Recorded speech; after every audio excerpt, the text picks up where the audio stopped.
Et on va aller plus loin avec vous, Antoine Mariotti. Bonjour. Bonjour. On commande depuis quelques jours ces différentes prises de position. On voit aussi que la rhétorique est en train de changer, y compris chez les Américains du côté des MAGA. On parle des génocides aujourd'hui. Et donc, un nouveau pays prêt à reconnaître l'État de Palestine. Qu'est-ce qu'il faut comprendre de tout cela? Que les lignes, ça y est, elles bougent?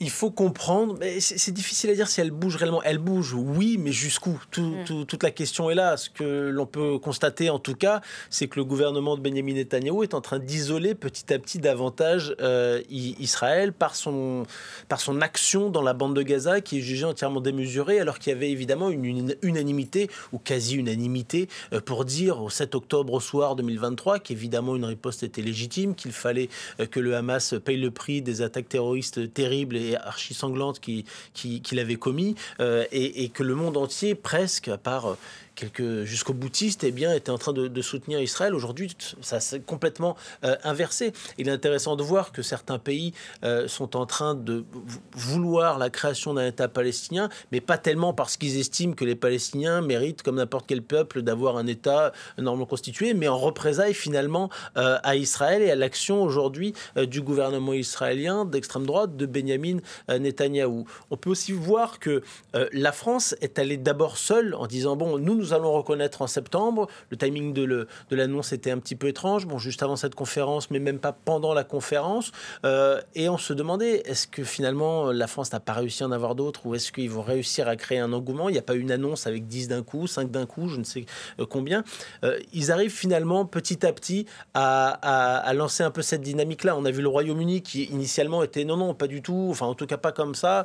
Finalement, on voit bien qu'à certaines conditions qui vont être remplis, parce qu'ils demandent par exemple au gouvernement israélien de s'engager à ne jamais prendre l'ensemble de la Cisjordanie, et on voit bien que ce n'est pas possible du côté d'une frange du gouvernement qui ferait tomber le gouvernement Netanyahou si c'était accepté. Donc le Royaume-Uni va reconnaître, le Canada aussi, il y a d'autres pays, on voit l'Australie qui est à deux doigts, qui a dit ce matin par exemple, il ne s'agit pas de savoir si on va reconnaître l'État de Palestine ou pas, il s'agit de savoir quand. Donc il y a cette dynamique-là clairement qui est en train d'isoler Israël. Il ne va plus rester grand monde finalement au final qui ne reconnaît pas l'État de Palestine à travers le monde. Maintenant, pour quel effet concret? Les seuls effets concrets que l'on voit sur le terrain, c'est un très léger basculement sur l'aide humanitaire, où il y en a un petit peu plus qui rentre par avion, donc qui est projeté, je trouve plus le mot, par largage. Par largage, merci, et quelques camions supplémentaires, mais on est à des années-lumière des besoins de la population actuelle,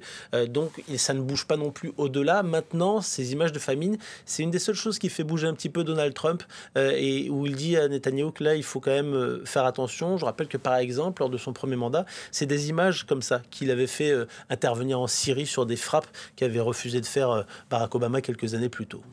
Voilà, ces images qui tournent en boucle derrière vous également, Antoine. Et je parlais de cette ligne dure que représentent les MAGA, là aussi en train de bouger. On a vu des prises de position complètement nouvelles. C'est dans ce contexte que Steve Witkoff, l'envoyé spécial du président américain, sera aujourd'hui en Israël.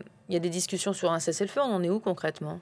Pour l'instant, on en est un peu au point mort, donc il y a des propositions qui finalement ne sont jamais acceptées. Vous avez un président américain qui toutes les 2 semaines vous dit dans quelques jours on va annoncer quelque chose de grand sur Gaza, on est à 2 doigts d'un cessez-le-feu, voilà, et finalement, eh bien, ça fait pchit pour citer un ancien président français.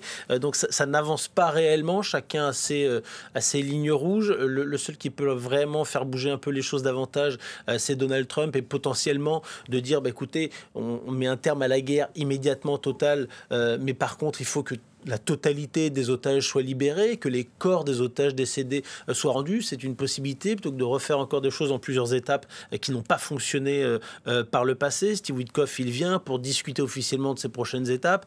Va-t-il réussir réellement à avancer davantage que quand il était au Qatar? Ça fait partie en tout cas du processus diplomatique, donc c'est normal. Il y a cette question de l'aide humanitaire, comme je le disais, qui fait bouger les consciences dans le monde entier, y compris, comme vous le citiez, dans la base MAGA, la base de Donald Trump, ce qui est quand même important parce qu'il y a ce discours finalement de Benyamin Netanyahou qui est un petit peu démonté par les faits en disant que ces reconnaissances, par exemple, d'un État palestinien ou autre, sont un cadeau au Hamas. Non, c'est pas un cadeau au Hamas, c'est quelque chose qui est vers la population palestinienne, qui prévoit justement que le Hamas ne puisse pas avoir le moindre rôle dans une gouvernance d'un État palestinien, que ce soit un État démilitarisé. Ils ont réussi à faire que Mahmoud Abbas, le président de l'autorité palestinienne, s'engage à ce que ce soit un État démilitarisé, à ce qu'il y ait des élections aussi l'année prochaine.